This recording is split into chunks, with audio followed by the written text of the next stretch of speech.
Hello, guys. This is the Dr. Yo Show, and thank you for joining me in another episode. Today, I have a very, very special guest, all the way from Amsterdam. This is Dr. Marco Altini. Dr. Altini has a very interesting background, someone I've been following very closely. He's got a PhD in data science, a master's in science and computer science engineering, a master's in science and human movement sciences, high performance coaching.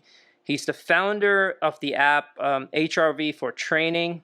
He's got over 10 years of experience modeling physiological data, over 50 publications at the intersection between technology, health, and performance, and he is an athlete himself. So thank you for joining me today, Dr. Altini. It's great having you on. Thank you. Thank you for having me. So, the discussion obviously today is heart rate variability, HRV.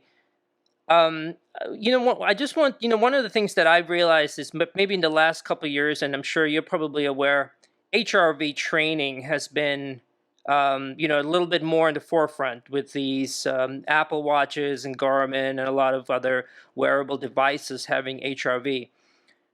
I know you've been researching this for quite a long time. I consider you to be sort of one of the world's top researchers in HRV. Could you put into context how far HRV training, or even the people acknowledging HRV from the time you started your research and your studies to where we are now?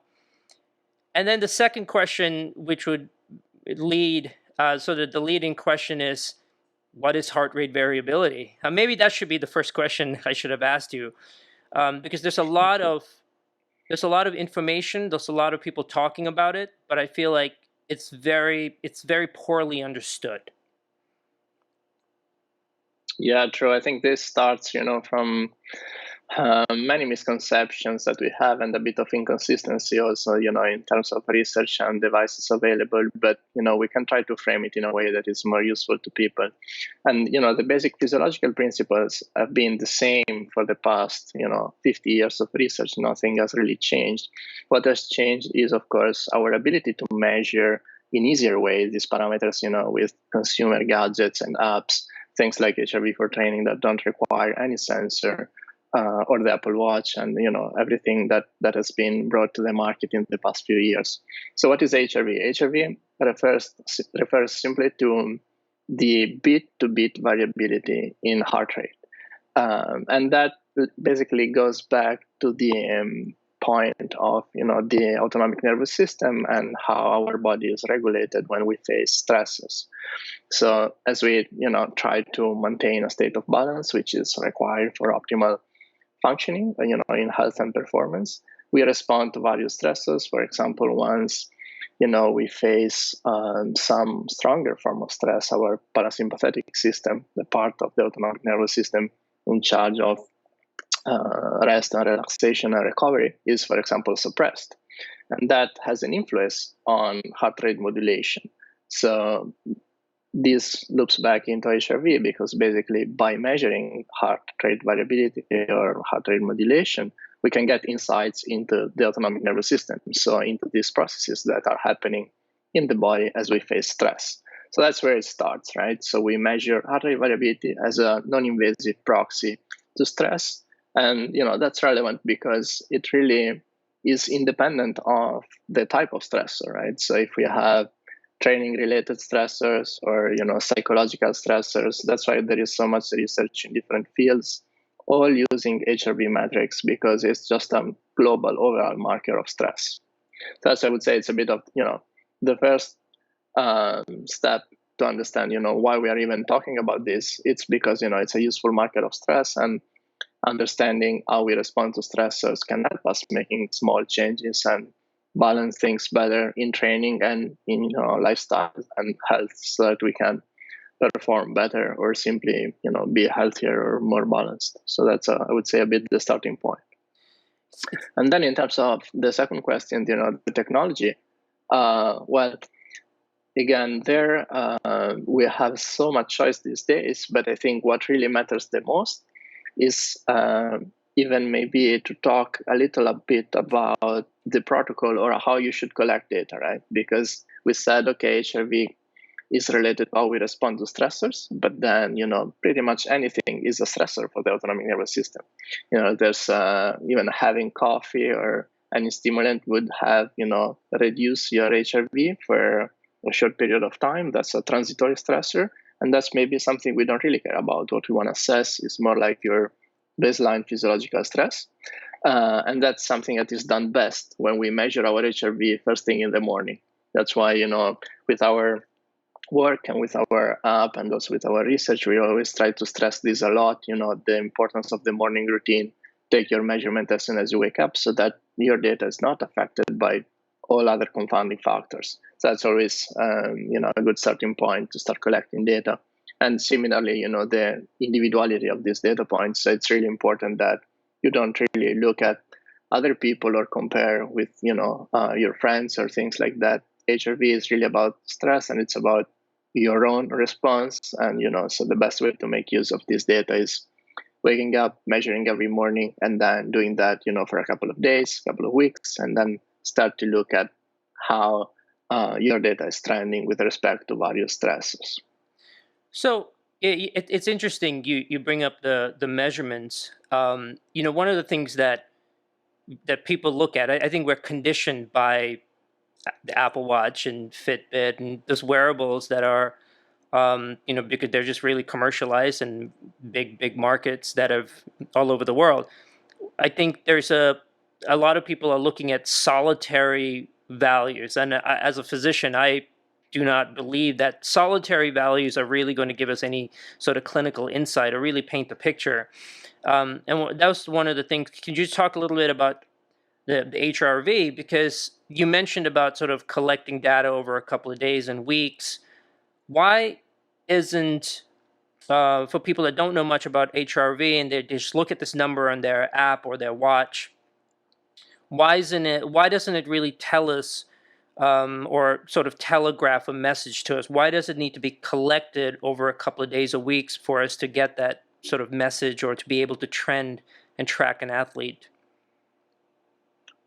Yeah, I think, this is one of those metrics that is the most useful when we use it as a feedback loop. So, we do something, we work out, or, anything that is, again, related to any form of stress, psychological or physical. And then basically when we measure, we have an assessment of the response, the status of our body. But if we do not know what is, for example, our normal response, we cannot really interpret this data. It is really not, once, let's say that the healthy range of HRV is extremely broad. So, and similarly in performance, a higher HRV does not necessarily mean that you will be a better athlete, right? This is not a marker that you would use that way, like you would use, I don't know, even resting heart rate. It's more indicative in that case of, maybe both health condition and maybe aerobic fitness, right? But HRV is really something that is individual to your own response to stress. And therefore, on a day-to-day basis, it can help us a lot making small adjustments and balance stressors so that what you optimize eventually is health or performance, and it's not HRV itself. That's why I think it's really important to try to measure daily and, figure out what's normal for an individual. And once we see deviations from, a person's normal, that's always something that, should trigger maybe some concern, because you see, for example, your HRV is rather low for your normal during a certain period, couple of days. That means, parasympathetic activity is suppressed. There is more stress on the body. And then you might try, to give priority to recovery measures or reduce training load or try things that would get back basically within your normal. I think maybe something we can think of is, blood pressure. You don't want to have it too high or too low. And, we might want to think in those terms also in terms of HRV, which is, not how we usually think, right? We always try to have, the maximum of this performance measure, or, to optimize things toward lower or higher values, depending on what we are talking about. But I think what comes up more and more also in, state-of-the-art research using this data and now finally looking at periods of weeks to months for different individuals, is that we should really try to stay within this optimal range that we have, that we can determine for each individual just by measuring every day for longer periods of time.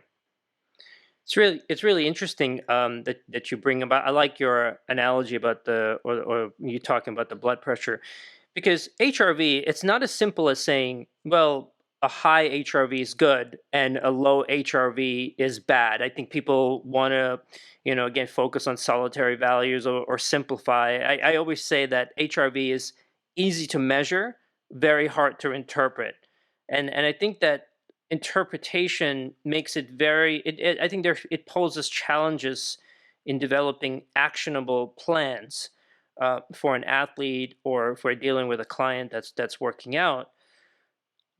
What do you say? How would you overcome? I mean, obviously you use HRV training, part of your training protocols, and when you're training other athletes or you're giving advice, what would be your how would you advise a coach or trainer on developing actionable plans around HRV?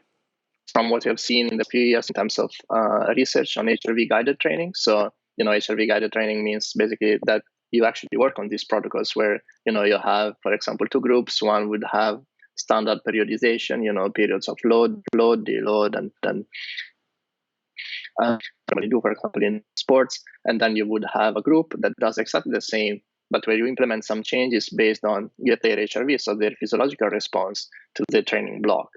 So what this means in practical terms, for example, is typically to look at their normal values. So what we discussed before, each individual's normal HRV, which is something that in research is built using, for example, the past month or 2 months of historical data.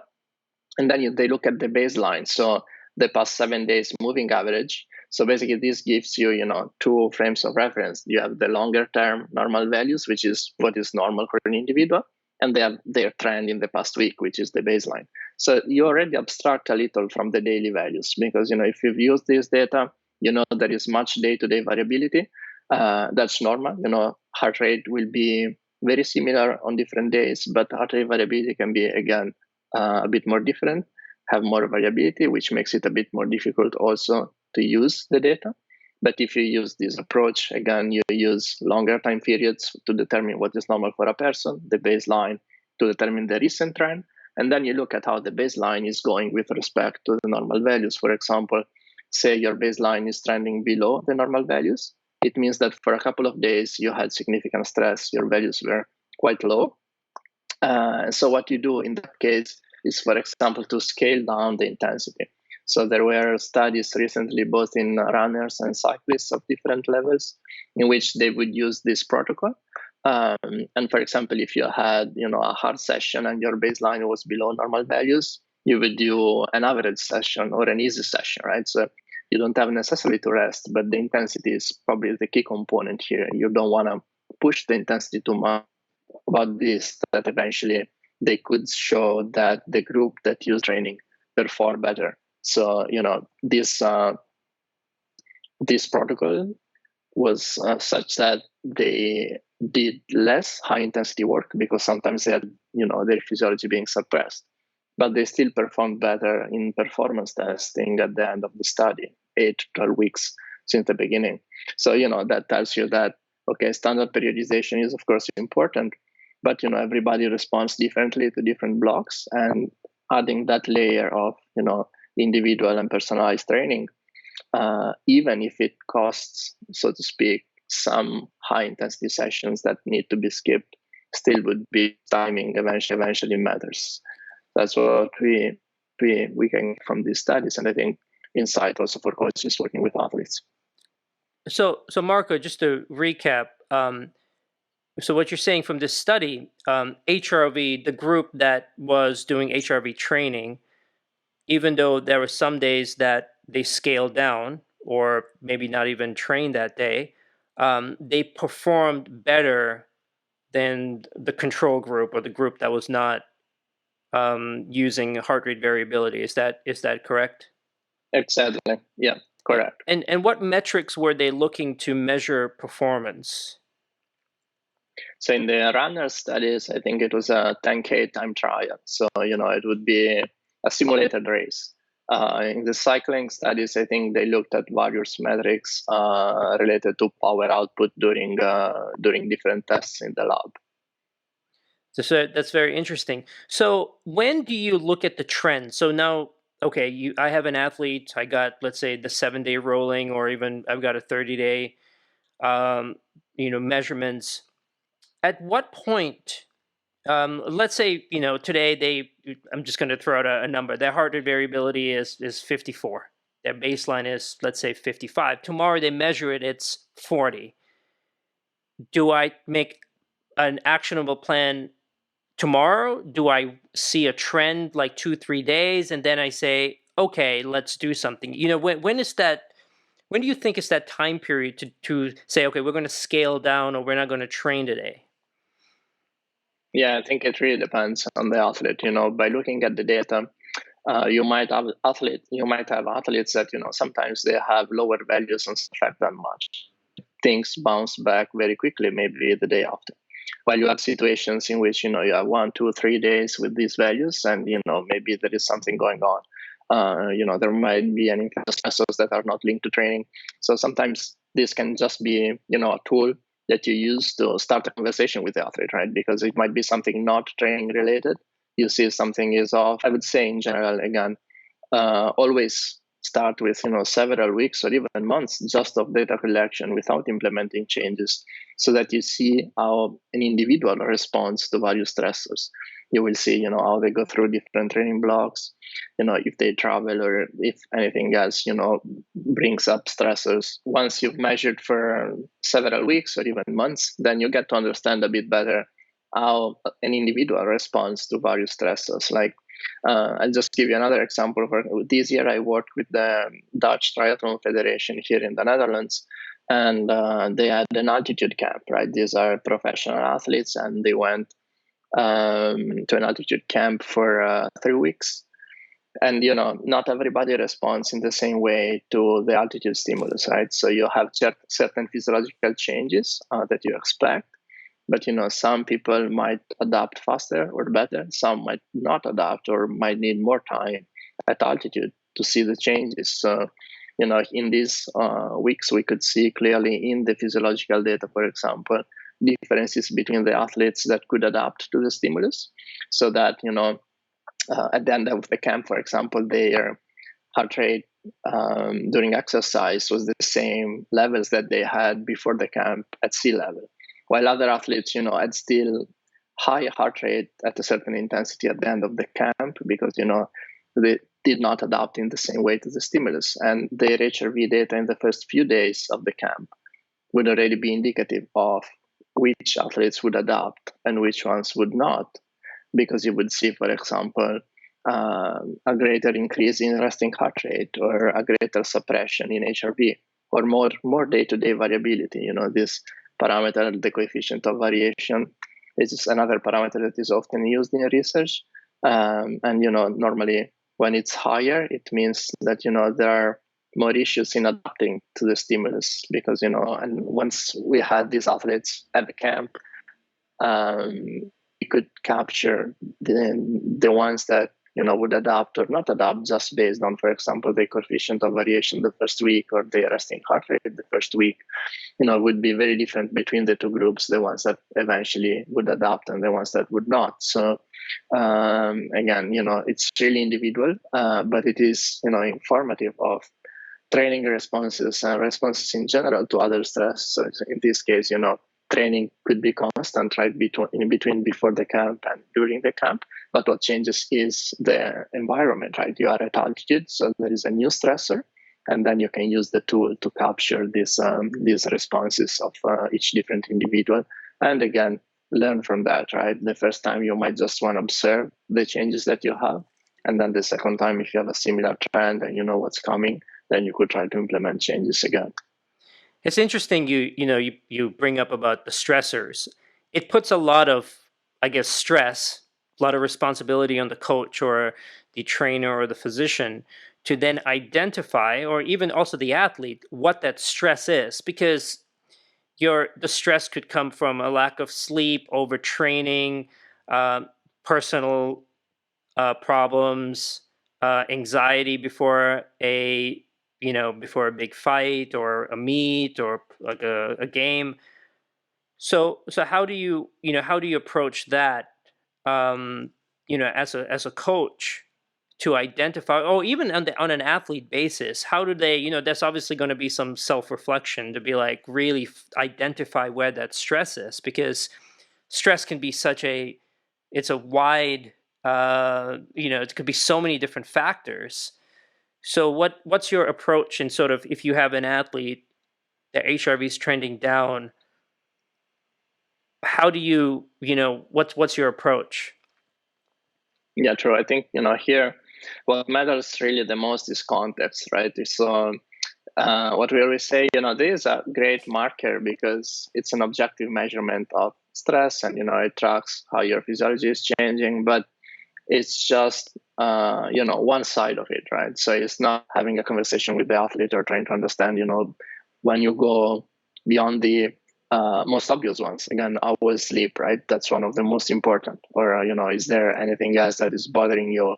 Any causing this stress, right? So I think it's always important then to add that the human component and the conversation in there, and the data can help you maybe have that kind of conversation, or try to pinpoint different situation that might be causing the stressor.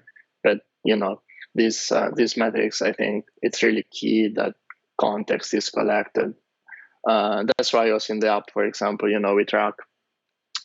So you take your measurement first thing in the morning. You have your questionnaire. There is plenty of things that you can log so that you can also figure out better yourself what stressors might have a stronger impact. So I want to talk a little bit about your app, HRV for training, which I've used before. Very, very easy to use. Very, you've done such a remarkable job. I mean, I think over the years you've just you added more features and really, really streamlined the process. You mentioned about measuring HRV. So you put your finger over the camera in the back of your phone, and after about 60 seconds, you get the PPG. That's how it's the waveform, and it gives you your HRV when you wake up. How does your one of the things that we have, these watches and these wearables, they're measuring HRV continuously during the day. Now there are some heart rate monitors that have continuous HRV or active HRV. When I look at that, I don't know what to make of it, because, and this is a question I've had for a while. Is there any value besides marketing and sounding really cool to having these active heart rate variability measurements versus just getting that one value in the morning before coffee or before you wake up and going through the stress of the day? Can you shed some light into that, please? Yeah, that's a great question. I think, it's becoming more and more a question that comes up because you have more devices that can measure, in other moments. Before you had either the morning measurement using, the app and the camera, or you had to wear a strap, or, there wasn't really much of an alternative. But what is important to realize here is that from what we know in literature, and also what makes sense intuitively, if you want to measure, when you're not affected by other stressors, I think there are two moments in which you can do this. One is first thing in the morning, and the other one is as you sleep. So this is also, if you have a device that measures continuously, and then it will provide you with your HRV data collected during the night, that's also a valid alternative. In my opinion. Also, for example, we've done an integration with the Oura Ring, which is a device that measures HRV during the night and estimates sleep stages and all of that. But the HRV measurement is something that we can also read from them and use in a similar way, to build your historical data, the baseline, and provide daily advice. So I think these two methods are comparable. What I think is not useful is to measure outside of these routines. If what you want to do is to capture, stress and physiological stress at the chronic level, then during the day there is so much variability due to anything you would do, even just going for a walk or reading something that upsets you. You would have an effect on your physiology, but I don't think we want to overanalyze those. And it's just transitory changes that then come and go. And if they do have an impact, then they will be reflected. Eventually, when you do your check, you capture what was happening before, so it doesn't really provide more value to measure multiple times. There is even research showing, for example, that if you measure several times during the day, the values are all over the place because, again, they are just linked to what was happening before. And therefore, they're not really informative. So I would always stress that, the night measurement, great alternative. I think, you capture the full night and get an assessment of your physiology. Between the morning measurement and the night measurements, I think those are the two that have been used much in research, and where we're always, showing quite clearly as well the relationship between these snapshots and stressors. So there is plenty of research. Part of it we also published clearly the relationship between things like getting sick or working out at different intensities. That is what we meant, because it's also the easiest. But a full night of data is also a good alternative. I'm glad you clarified that, because I personally haven't found really any benefit in measuring active heart or HRV while an athlete's working. I think it looks great.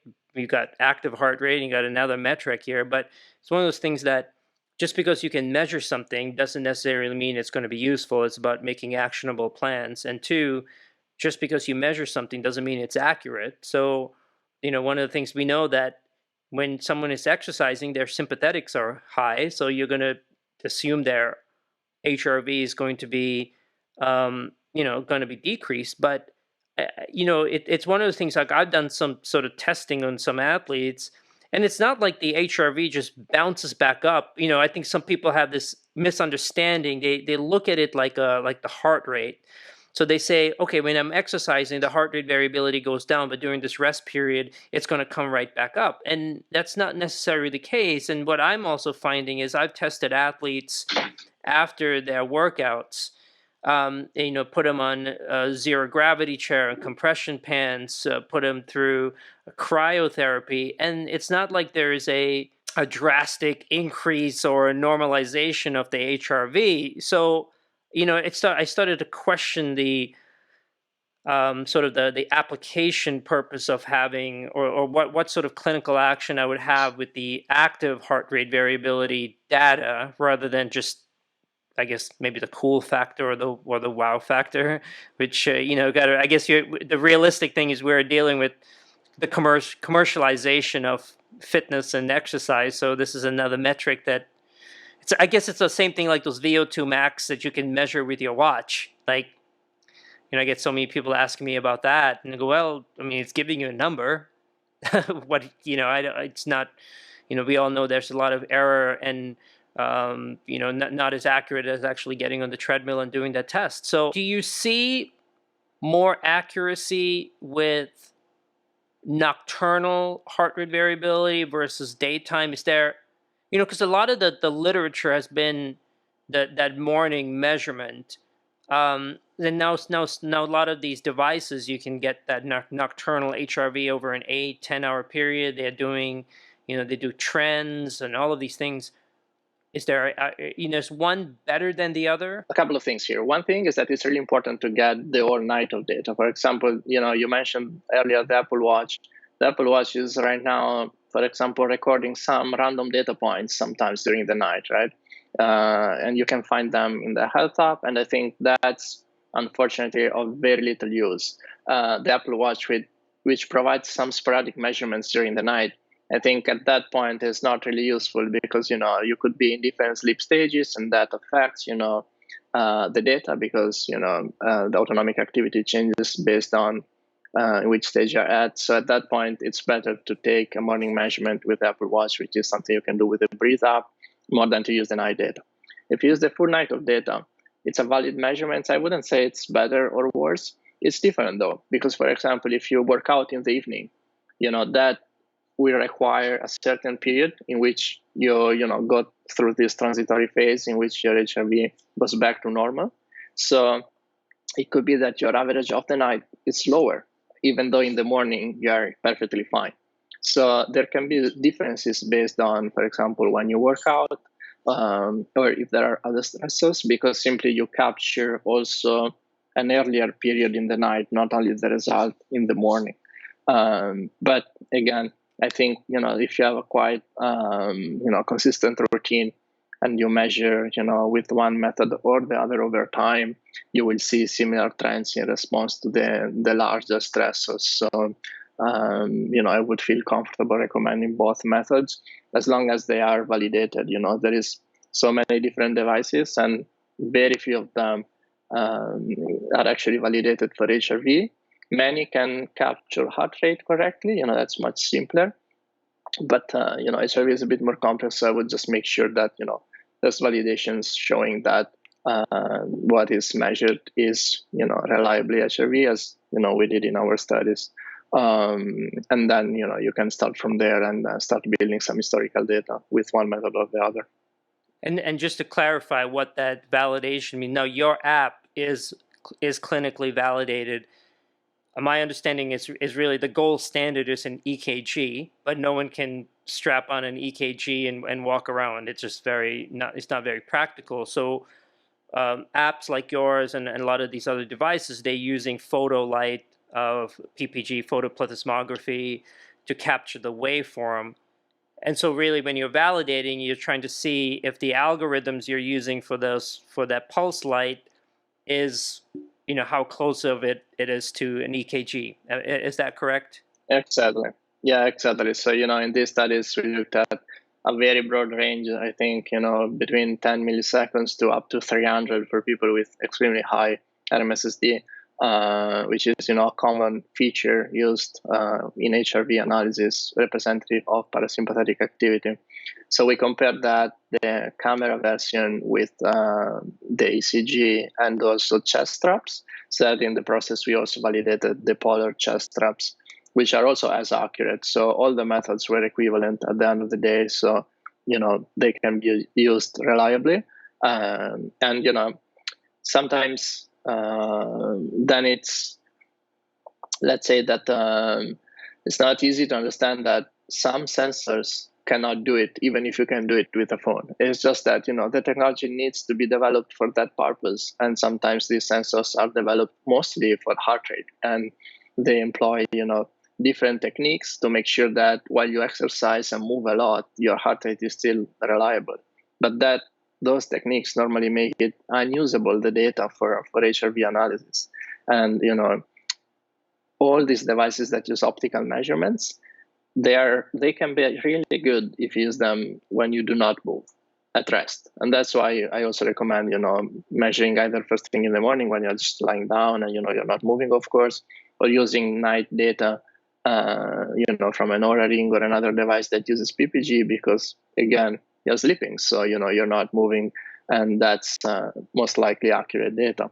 But, that is not the same thing during the day when you're active, and these methods suffer a lot from, motion artifacts and issues like that. But yeah, they can work very well if there is no movement involved. There might be some variation in measuring when you're standing versus lying down. Any insight into that? Yeah, for sure. So I think what matters there is really that you always do it in the same way. There is no better way. You can lie down, you can sit, you can stand.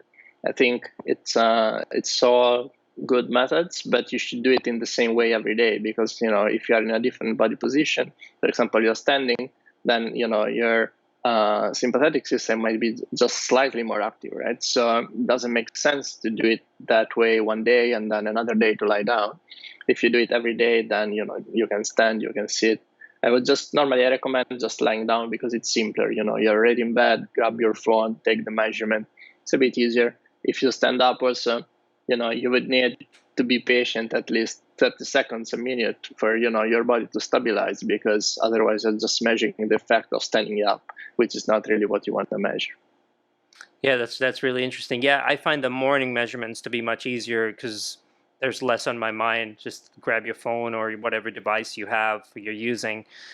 Um, the question I get asked a lot is, how can I improve, increase my heart rate variability? People ask me, well, does eating different foods, I think there's some research about maybe omega-3 foods like with salmon can potentially increase your heart rate variability.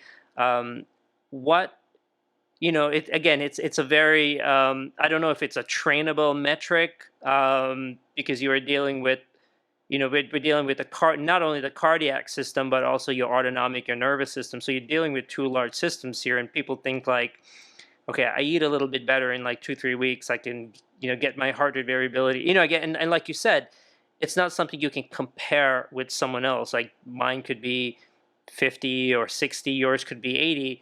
Or there's no like, oh, I need to get to 80. There's no, we establish a baseline that's individual for us, and we sort of work on that.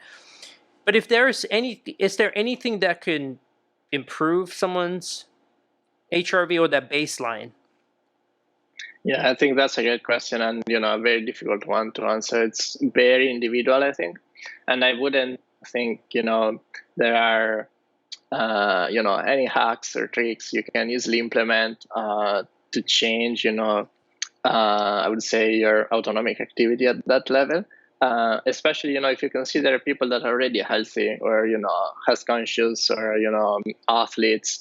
I think the greatest advantage of using this technology is really as a feedback loop. So implement changes on a day-to-day basis or week-to-week basis based on how stress is changing, because there will always be stresses, but most likely those will change over time. Also, it could be a certain period, you have a hard training block and maybe you're also responding well, and another period you have stresses due to work or some other situation, but that's not always going to be the same, right? It's going to change over time.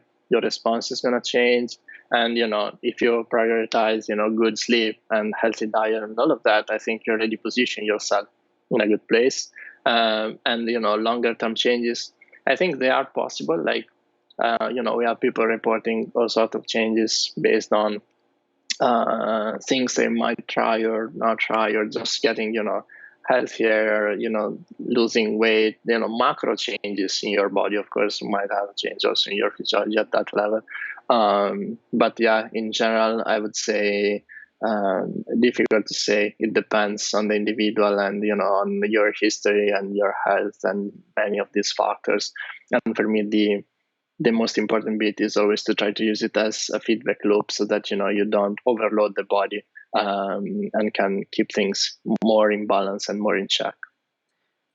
Is there a situation that you can think of where a low HRV might actually be, or lower than baseline, can actually be helpful? And I'm going to throw a scenario, and I would like to get your thought on it. So if I have an athlete, and let's say 2 days from now they have a big meet or a big competition, there's obviously going to be a level of anxiety, no matter how calm and prepared that athlete is. And just from my experience in measuring different athletes and clients of mine, I've noticed that their HRV naturally and predictably starts trending down. I personally think that actually might be a good thing, because I think there is some benefit to that anxiety a little bit, where how you have an increase in sympathetics, of much more focus. But obviously, it's a balancing act, because you don't want them too anxious and too psyched out where they lose their concentration and their focus. So I guess that was really my question, is when I'm seeing that, instead of just rushing every single time I'm seeing a trend.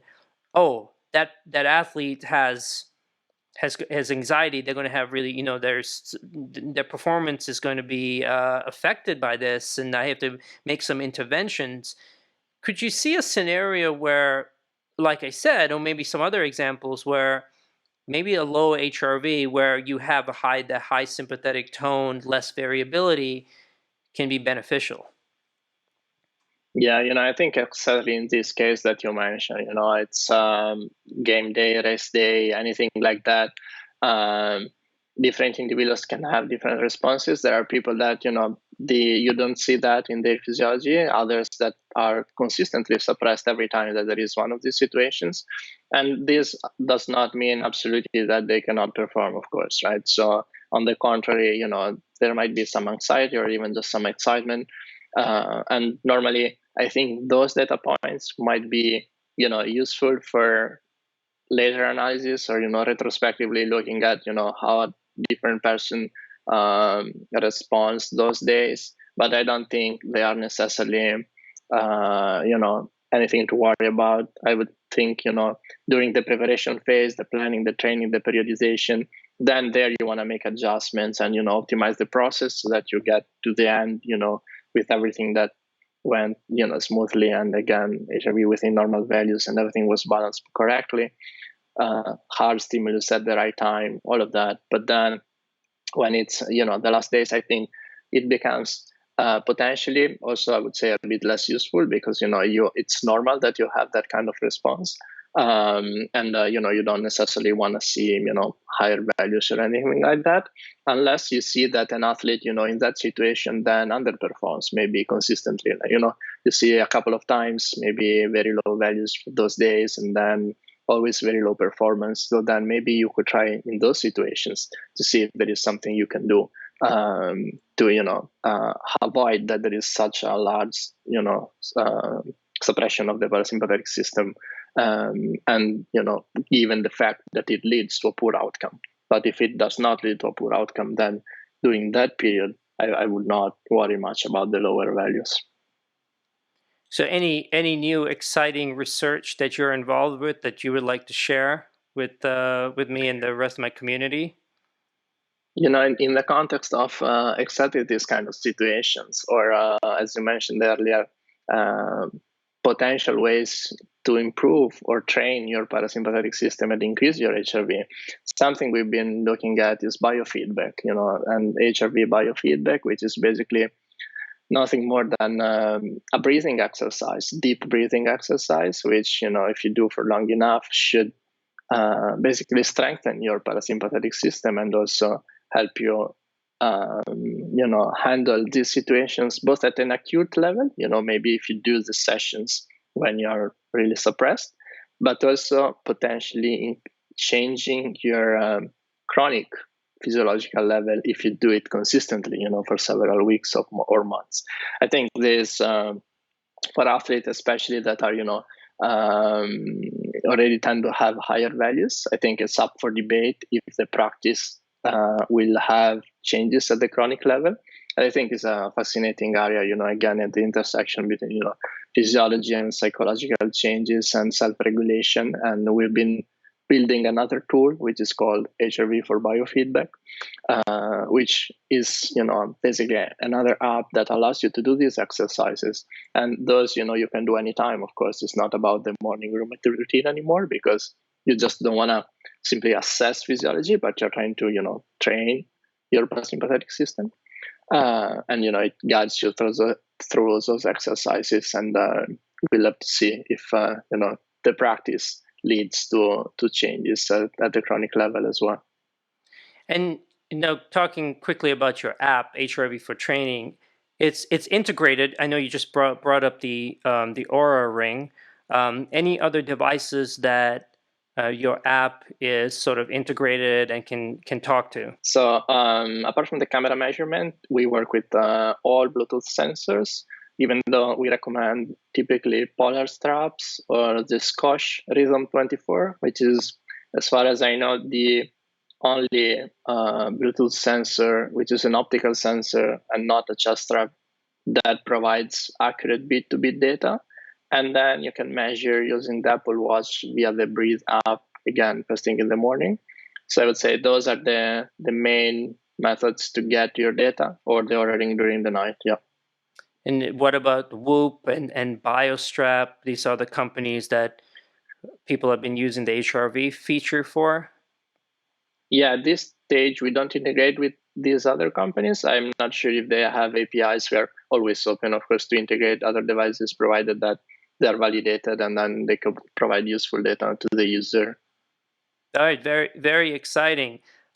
Well, Dr. Altini, thank you so much. This was such an insightful conversation, and thank you so much for your expertise. I will, and your website or your HRV4training.com, and your website is marcoaltini.com. Is that correct?